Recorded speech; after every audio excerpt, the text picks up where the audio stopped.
We acknowledge the Darug people of the Eora Nation as the traditional owners of the land we work on. We pay our respects to elders, past, present, and emerging. Always was, always will be. Hi everyone, welcome to Mindkshetra Talks Lost in Translation. We are a mother daughter duo of South Asian origin Australians who are living in Sydney. We are using this podcast as our voice to unpack topics that are often lost in translation within our South Asian community. So, this is our second episode of the podcast, very exciting. And today's topic is high school and the transition from high school to uni. So, a lot to unpack here. And we are going to talk about how generationally going to high school and the aspects of how two different generations come into interplay on the well-being aspect of it. So we are going to focus on that. Our primary school topic was a little bit like an intro to what we are kind of unpacking here, which is generational barriers and what are some of the things primary school students go through. If you haven't listened to it, do go back and listen to it. So let's start the episode, and I think Riti has a question for me to start the episode off.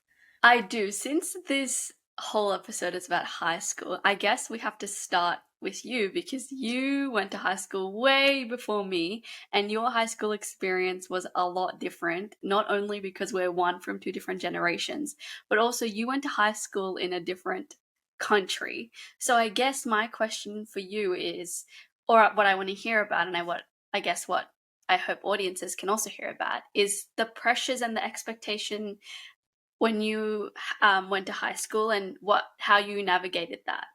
Yeah, so I was born in the generation which we now are calling cuspers, so around the late 70s. And what that meant for me on a world context was the world was waking up to this idea that girls need equal education too. And a lot of my peers were actually going and getting degrees of medicine and engineering, and they're having career aspirations.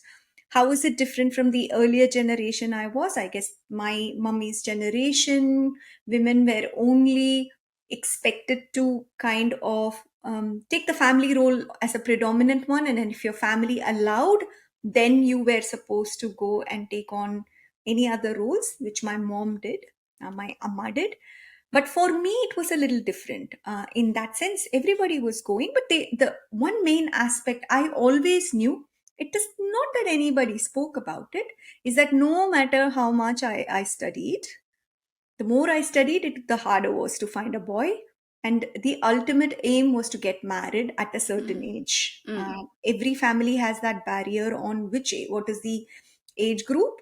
And because of the cultural and religious backgrounds, arranged marriages were very common.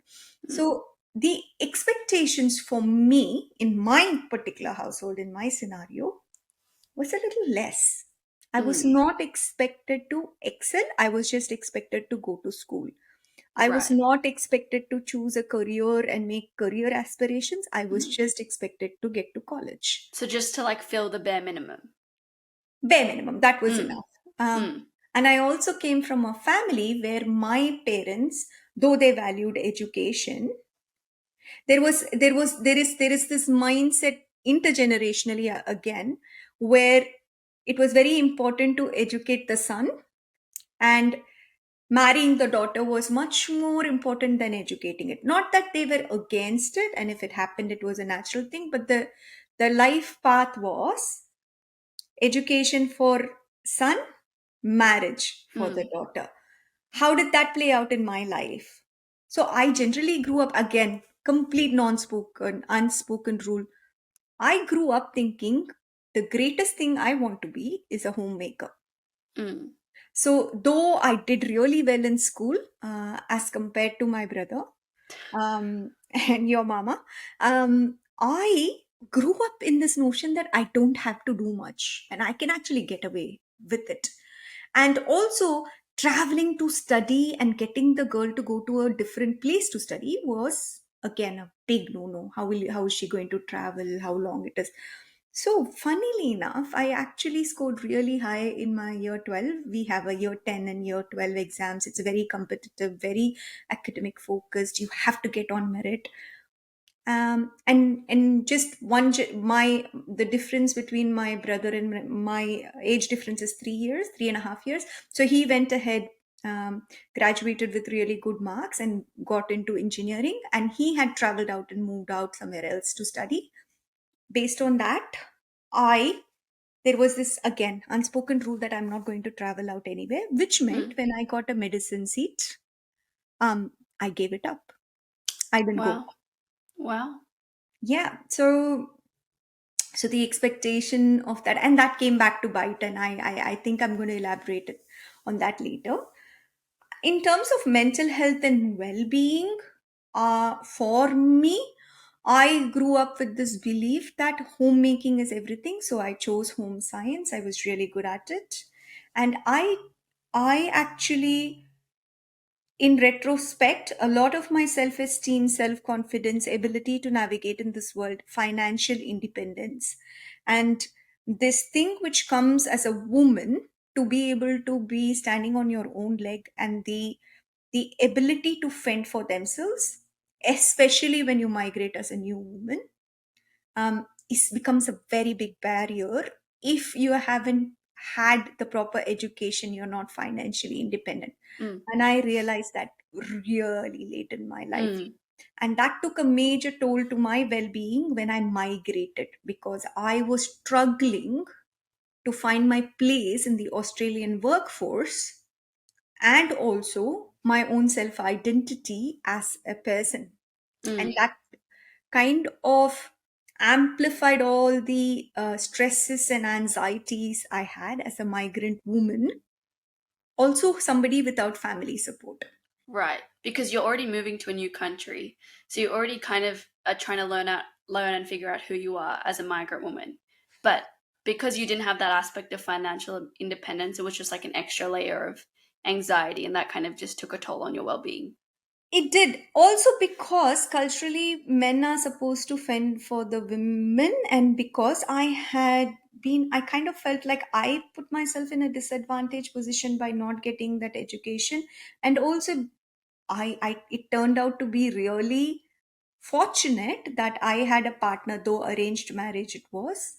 Um, though it was an arranged marriage, I had a partner with whom everything worked out. But Yeah. what I started noticing after coming here as a migrant woman and talking to other women was sometimes that aspect of not having financial independence itself puts you in a very, very dangerous situation, because if the partner relationships doesn't work, then you are disadvantaged more. You don't have family support, you can't stand on your own legs. And I guess that's how, for me, the well-being kind of, and also that is what I wanted to change the challenge into an inspiration, and went and did my masters later after Mm. having both the kids. But again, Mm. that's the learning I got. what Mm. by and that for me is what informed my parenting values. Mm. So there is this Western ideology of four types of parenting, where they call, laissez-faire, which means very disconnected and very easygoing. And then they have what is called authoritative, authoritarian. Authoritative is like do as you're told. Authoritarian is where you have a good boundary, and then there is disengaged, once you're happy, once you're not. And when I read about that concept, I struggled a lot, because Indian parenting in my generation was do as you're told. Mm. The style is do as you're told. What I noticed, because we are cuspers, the style of parenting I have with you is tell me how what I can do for you. Mm. And the parenting style my parents had was don't be seen, don't be heard. Okay. So it's completely different, and being in this land where the parenting styles also has a different theory, and the Mm. interpretation on a Western lens on what is the right of a parent to what is the right of a child varies. Mental health well-being also gets affected there. That's my understanding. What was your understanding, and how did you feel my parenting style affected the expectations that's set for I you in mean, high when you were school. talking, like, you know how, like, migrant parents always explain, like, when I was in school, I had to travel over mountains and over rivers, and I had to wake up at the crack of dawn. But then I didn't actually realize that I guess those mountains and those rivers were more internal than external. Yeah, that's a great insight. Wow. Wow. That's actually a No beautiful insight wonder. too. And I think I grew up a feminist as well. So I always knew I wanted to be treated equal, and I always fought with my brother. And why does he? I always used to be the one who used to ask all these questions. Hmm. Why does he get to go? Why am I not going? Why am I? But for a person who asked all these questions, I must say I was very naive, and I super readily agreed to marry Hmm. your dad. Like I I mean, was so excited.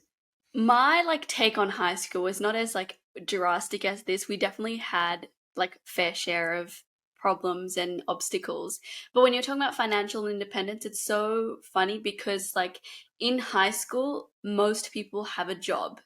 They Yeah. have a part-time job. So that sense of financial independence is already instilled. And I guess I would even say that's like an expectation. You assume that everyone in high school has a part-time job. And I had a part-time job. I worked at a cafe when I was in year 10, so I already had a little bit of sense of financial independence. The whole thing about academics and like being number one was still there, and I guess it wasn't as like it's very different because you went through certain things, and the things that I went through was things like trying to figure out what career path you want to do, because in a country like Australia, we're very fortunate that we have a lot of options and they're very supportive of us.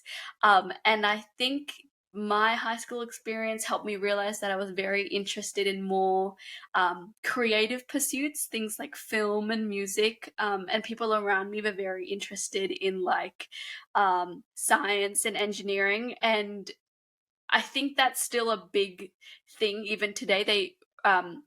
Because I guess that's where all the money is, and they keep pushing people, especially because I went to an all girls school, so they kept pushing women in STEM, women in STEM.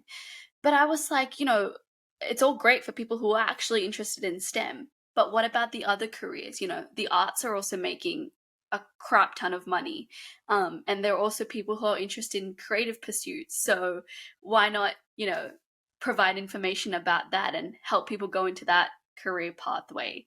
But in terms of well-being, my well-being came more in the internal battle of, oh, what do I do and how do I get where I want to go? Because it seemed like everyone else around me knew their pathway, and I was struggling with that. I knew where I wanted to go, I just didn't know how I was going to get there. Um, and yeah, I think that was a big part of my high school life. Additionally, I went to a all girls school, as I mentioned before. You didn't go to an all girls school, did you, Mummy?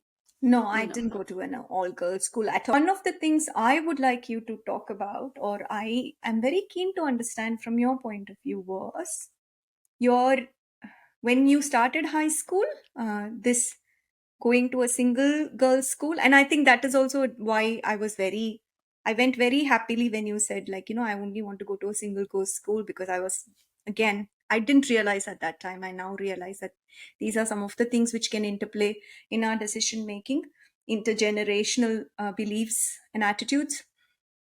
And then, how did you cope making new friends in Mm. high school? And I also want you to talk about how going through the year 12 exam during COVID was in terms of a well being aspect for you. Yes. I mean, I definitely would rate my high school experience a solid, I'll say 7 out of 10. Partly because I made some of the best friendships in the world, and I still hold those friendships very dear to my heart today. But it was not very smooth sailing at the start. I mean, it was a little bit, and then it kind of declined a bit. What I mean by that is when I was on my first day in year 7, I had a group of friends. They just kind of put you together. Like, they were like, meet new people and meet random people. And I made this group of friends. There were about 8 of us. And we all clicked. Now, when I mean clicked, we were just like like platonic chemistry. It wasn't necessarily like friendship compatibility. It was just like we don't have any other friends, and like everything we seem to talk about on a surface level, we seem to have some sort of commonality with. But as we kind of like learned more about each other and talked more, everyone started going off to the friends they actually genuinely connected with. And I was kind of left at the back. I didn't necessarily go off. I kind of relied on these people as my friends. It's like, well, we connected on a surface level, so we must be gonna be best friends till the end of year 12. And then that also came with a sense of who am I? And or should I just change myself to fit in with other people? And I think I went with the latter because I wanted to fit in. This is the whole thing about me wanting to try and make friends. And I would feel so dejected every day coming home. You would ask me like, "Did you make any new friends today?" And I'd be like, "No, I didn't." But at school, I was trying to change myself to fit in with other people. I was trying to fit in with these people. And these were people, if I was my true self, I would have never been friends with. But I just wanted to feel that like short sense of happiness. And I think in terms of well-being, it really does take a toll on your well-being, because part of you is like, I'm so happy I make friends, but the other half of you is like shouting at yourself like, this is not who you are. Like, you need to find your people. So I think one day I just sat down with myself and I was like, you know what? And I think I had this discussion with you of like, I'm trying to be this person, but they're not appreciating me like this. And you were like, well, they're not going to, because that's not who you are. And if they can't understand that you're confident and charismatic and outgoing, which I was, and I tried to be myself, just like up on steroids, then they're not the people for you. And you need to understand that this is just a phase in your life and you will find your people. And eventually I did. I found the three best friends who are like so close to me now. So that was the bit of the rocky start in terms of friendships. I mean, friendship dramas happen, like, you know, bullying and toxic, girl politics, all that jazz and all the tea that goes down. And then I guess fast forward to year 12 and COVID happens. And that takes a toll on your well being because you're not having that in person human connection anymore. It's all online. So you're like, oh, do I really feel close to my friends? Are they still my friends? And I guess you're trying to navigate that as well. Hmm. But I will say, in terms of like school and studying at home and doing online learning was so good for me. I don't know why. I just found it so rewarding. And then year 12 also comes around the time when they're like, hey, now you got to pick your uni degrees. And that's kind of where we can kind of transition into this discussion of high school to uni and picking pathways. And I'm that's when I knew I wanted to do something in film and music. Yeah. I'm curious to know though, just to take a step back, what do you think are certain things that helped you in terms of where you are actually trying to figure out how much Indianness you need to bring into your friendships as Mm, well? One thing, definitely. one question I wanted to ask, and the other thing was, as a parent, where do you think we don't understand kids when they come and say, and what are some of the things that helped you, and what are some of the things that actually I said did not help you, and how does that affect your own well-being? Because Mm, then it creates this rift that my own parents don't and help understand me. I think when I was in primary school, I went to a predominantly Indian primary school. So a lot of my friends were of South Asian descent. Fast forward to high school, you're in a very multicultural environment. So that nuance of South Asianness kind of vanishes a bit. So I would say I was even more South Asian in primary school than I was in high school, because I tried to fit in with the westernized version, and I kind of tried to hide that South Asian like cultural nuance that I had. And I found that a lot of the friendship groups were bounded by culture. Mm, And a lot of the girls that hung out together that were in the same groups were of the same culture and of the same background and heritage. So when I went into my friend group, we're a very multicultural friend group, I was like, well, I can bring that piece of the puzzle that's not in the group. And I think that's why we worked so well, because we were all of different heritage, but we all had that sense of Australianness in us. And I think that's why it worked so well. And I think that's your advice of, you'll find your people. And I guess they were my people in that sense. But I mean, advice that didn't stick with me, I don't What know. didn't work and you think the parents should not say, which we don't Oh, understand as a generation. um, I think it's easier to say this when you can look back on it. But I think saying it will pass is very hard for a kid to understand because when you're in that moment, you really don't think it's going to pass. So I would say just say that, yes, I know this time sucks. And just like acknowledge and say out loud that, yep, you're in a period of your life we are not going to have friends. And just draw attention to the fact because just saying, I feel like saying it will pass is like saying, like, oh, well, don't worry about it now. Like, it will go away. Whereas if we acknowledge and bring it up, that's so much more rewarding. And do you also think that for me, there was this urge to kind of, I can talk for myself. Mm, I also think because I did not have a point of reference of what you were going through, I was trying to bring on my own lens because I didn't go to school here. mm, And I was like, it's not a big deal. Like, there mm, are times when I think now, thinking back, I should not have, or I could have said it better. Not that I should not have said, I didn't know any better, so I didn't do better. And when I knew better, I'm trying to do better. But there is, I kind of find that there is, why do you think kids don't come to their parents? You think, what is the thing which stops them from coming to their parents, especially when they are having problems? Or what is the thing which, because we are trying to be somebody of a support person to you, right? mm. What I stops guess them? there's this thing of like, I don't think you understand. Like, you don't understand what I'm going through. And I guess it's not true because there are parts you don't understand, but there are parts you do. And I think you assume that the parts you do just will answer the entirety of the question. Got it. But there's like when you say like when there's a problem, there's like an A, B, C, D to the problem. And you might understand A and B, but you may not understand C and D. And just because you understand A and B doesn't mean you can answer the entire question, if that makes sense. So I Yes. think like navigating that.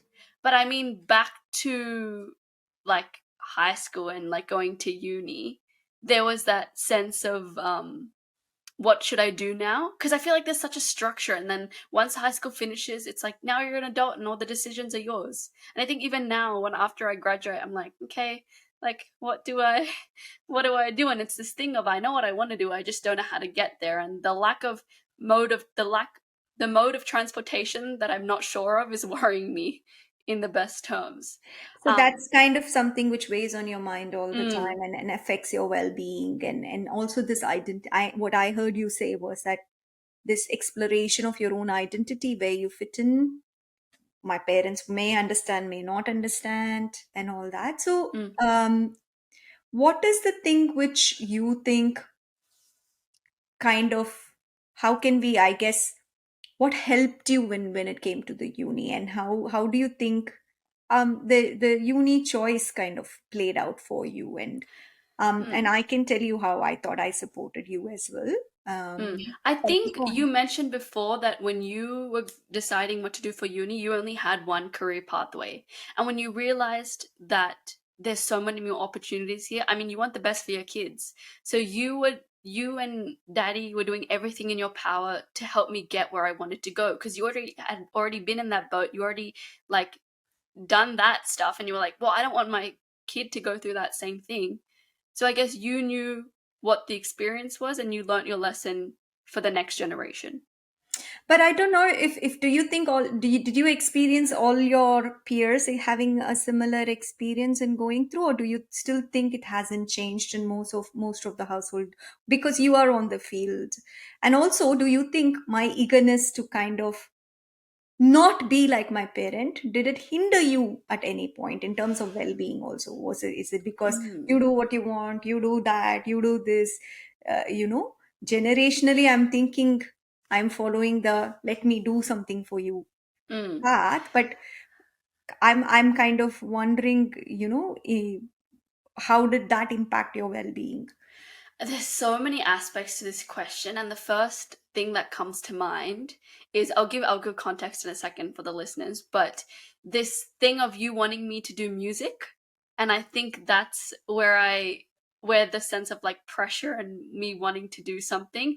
Essentially, what happens is what happened was, in a nutshell, is I knew I wanted to do film and music, and around like 10, 11, 12, year 10, 11, 12, we sat down and did a brainstorm of all the degrees I was interested in.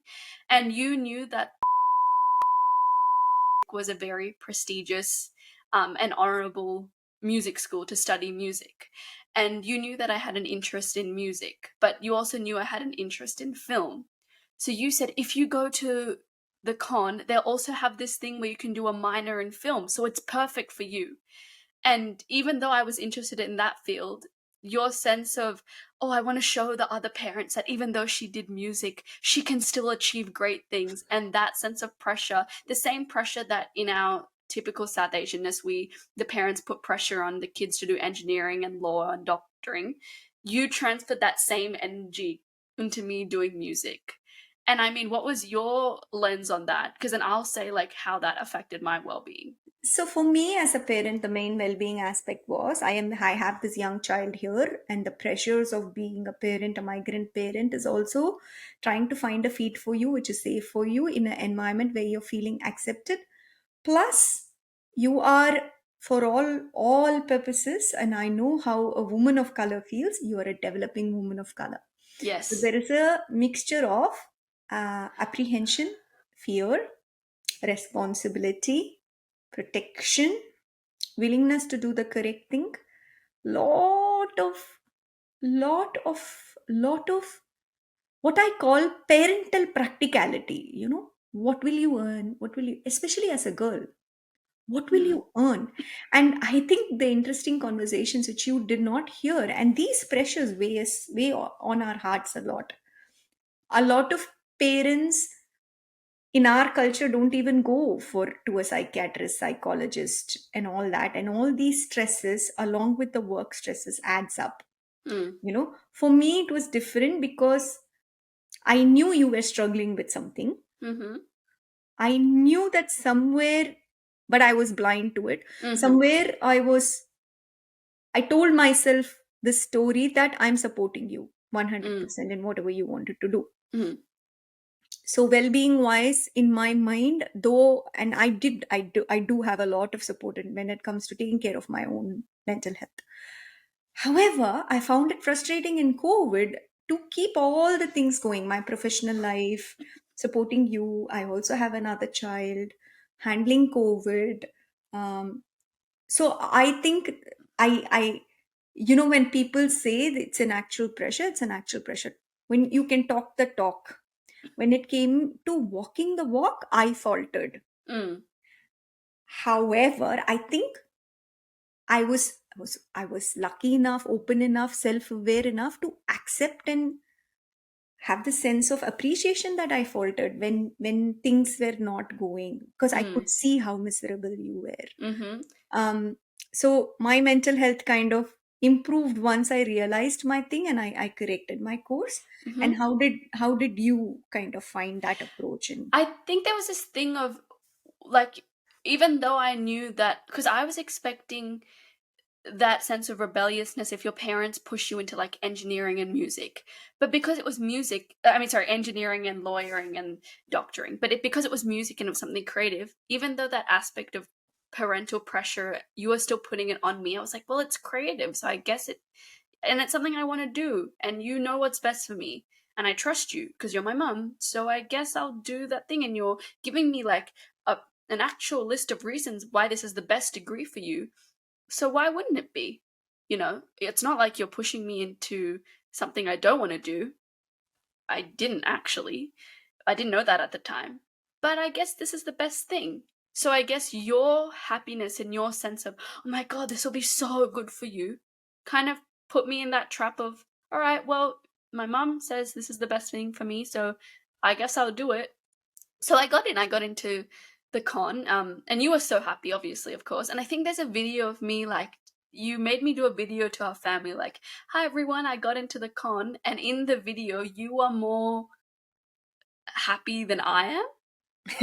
oh my God, when you say I made you do it, it makes me sound like That's not a good sign, and I don't hope I make you do anything which you are not into it. But yeah, I might have made you do certain Mm, things, and yeah, and I do take full responsibility for that. I'm not going to even hide that I didn't know. But what mm, I did not realize, or it's not an okay, it's not an apology, I guess. But what I'm trying to tell you and kind of clear the air, and I know we have cleared the air, is that as parents, we often think the decisions we make are always right. And I kind of feel there's a sense of ego also which comes in of later, course. Of course. you know, and we're doing it with a very good intention because we want you to succeed. Mm, But I guess for me, the realization was you're a human being first and a parent second. And as a yes. human being, you can falter. And if you Hmm. falter, the good thing to do is take accountability and say, I faltered. How do I Mm. course correct? So tell me about how did you course correct and how did that impact your mental health? Because you did not get through the first time.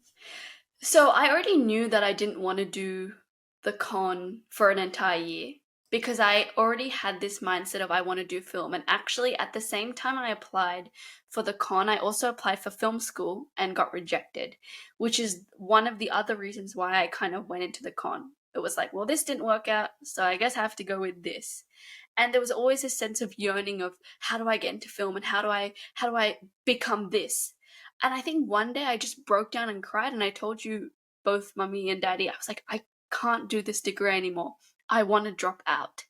And I think it was that thing of it just crashed. It all just came to like boiling point and it just erupted.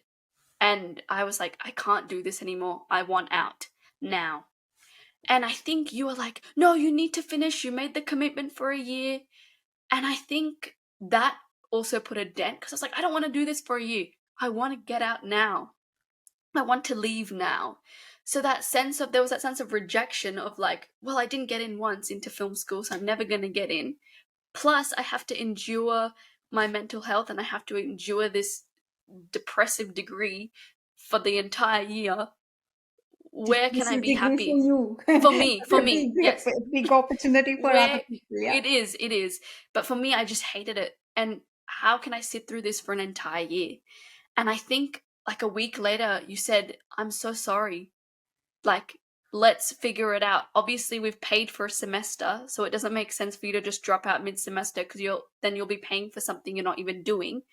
So let's figure out how we can get you into film as fast as possible. And I apologize if I pushed you into something you didn't want to do. And Mm. did that help? It did. Did your parents' apologies help? It did because I was like, one, because you acknowledged, because there was a sense of denial of you were like, I didn't push you. You did this on your own. Like, don't put it on me. Like, I pushed, like, don't tell everyone I pushed you. If you tell everyone that story, I pushed you. Like, I'm going to be so upset. And here we are making a podcast about it. But, Telling everyone I pushed you. But see, I own up and I fess up. And I think that's also what I needed from my parents. And a lot of things I wish I could have talked to them and said, mm, I don't think I agree with your decision making. mm-hmm, And actually that kind of this inability to communicate, I can see when it comes to whether you want to be right or whether you want to have a great relationship in terms of communication, irrespective of whether it's with your husband or with your child, especially with your child who's of a different generation. For me, because I had this chasm with my parents and I love them for what they are, but I also have been carrying a lot of baggage of unspoken things. Intergenerationally, I find that I don't ever think my mom and dad would be able to come to that realization first or of denial. I don't think we have words in our culture to talk about denial, boundaries, rejection, disappointment. That parents can be wrong. mm-hmm. No, I could see that my parents realized certain decisions they made was wrong, but they never acknowledged it. Yeah, Or not in the way I would have felt like, my it God, was acknowledged. it was acknowledged. So I'm Mm, really glad to hear that I did acknowledge. And yes. there is a lot of gold at the end of this if we walk through it. But let me tell you, as a parent, If you're a parent and you're thinking, how does that feel? It feels yuck. It feels hard. It feels heavy, especially because it comes from a very good intention. Mm-hmm. However, if you sit with that uncomfortability, at the other end is a goal of communicating and a connection with your child. And it's because of this sense of communication, we were able to like establish that boundary and that healthy communication of, all right, this is actually what I want to do. And as a parent, your role is to support the kid, and you played an integral role in getting me how I wanted to go. So I got into film school is the end of the story, long story short, and I'm loving the degree. But in retrospect, if I had never had that sense of healthy communication, and if we didn't establish it early on, and if you hadn't seen my mental health deteriorate, we would have never been here today. I wish we had done it even without your mental health Mm, deteriorating and that without having that. But I think we learned a lesson. So to wrap up this session, I think we've been talking for around 40 minutes now. So to wrap up this session, what do you want to ask me any questions or can I ask you, what is yes. one thing you would like to tell your generation of kids, how to communicate to your parents? Why should you communicate to your Hmm. parents? Or is there a way in which can you tell us any secrets Mm, of what we I would like? get. I guess for my generation, just to clear the air, just communicate. And I know it can be hard at the time. And if anyone's listening to this and going through a similar thing I did, at the time it can be super hard. But communication can make so many things even, and it can make some things an even playing field for both parties. And if you just air out your concern or what you're feeling, it can open up so many doors to opportunities, and it can open up so many avenues of communications and healthy boundaries between a parent and a child, which would have never been there in the first place. And I guess my piece of advice to leave this episode is like, don't compare your pathways to people. You are running your own race. You're walking your own path. And it's all a learning process. Don't be afraid to fall, essentially. What would your secrets be to the parents of how to navigate this space? I think parenting is one of the hardest. I don't know. I don't want to call it a job responsibility. I think parenting is one of the hardest, most challenging, and also most one of the most rewarding experiences of my life. However, I think it's a privilege to influence a young person. Mm, To a parent who is in the position of influencing, I will say, don't over exercise your power. They are not your dreams to be shaped into. They are human beings who need to be supported, nurtured according to the way they want to grow. hmm. And they don't actually owe you anything. uh, Yes. that is one thing. The other thing I would like to tell the kids a little bit as well is that, what if for most of the generation which I'm talking to, a blanket rule, most of the parents, and again, I don't like to generalize because I don't know what is happening in individual families. And if you are feeling like your parents don't care about you or anything, if I have to let you in a secret, I am well over in my 40s, and let me tell you, I did too. I also thought that my parents didn't care about me. And I think it's a very common feeling to have when you're a teenager. It's quite valid. And it is very valid. In some instances, yes, we don't understand a lot of things which is happening.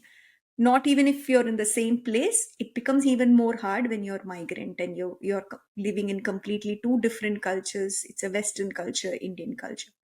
While we may not understand exactly what you're going through, we are willing to walk with you.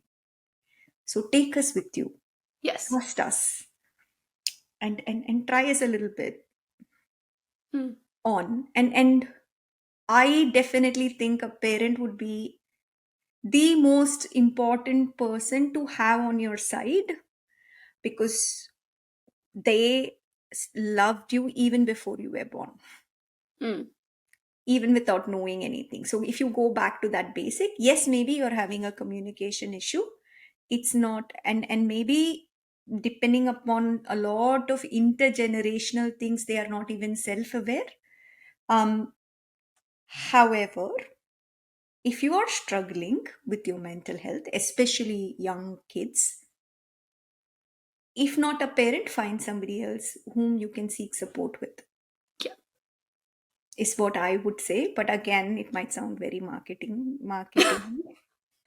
So I'm very aware of that as well. But I genuinely, truly believe that. I believe every child needs to have at least one external person that they can talk to if they are not parents, one responsible adult within the family unit, within the friend unit, somebody. And as a parent, you should be very proactively looking and recruiting these people in your life. I think I've gone all preachy, so I'll let you finish this show. I think that was a great way to end the episode. So, thank you, listeners. We hope you enjoyed this episode of Mindkshetra Talks Lost in Translation. You can follow Mindkshetra on all the social platforms, and we will see you for our next episode. Bye. If you like us, please follow and subscribe. Ask your parents to follow us and ask your peers to follow us. And That's what let's I keep just the said. That's what conversation I just going. said. I just said that. That's what I just said. So I'm just used to my being the last voice. You can edit that out. Nah, all good. See Bye, ya. everyone. Bye.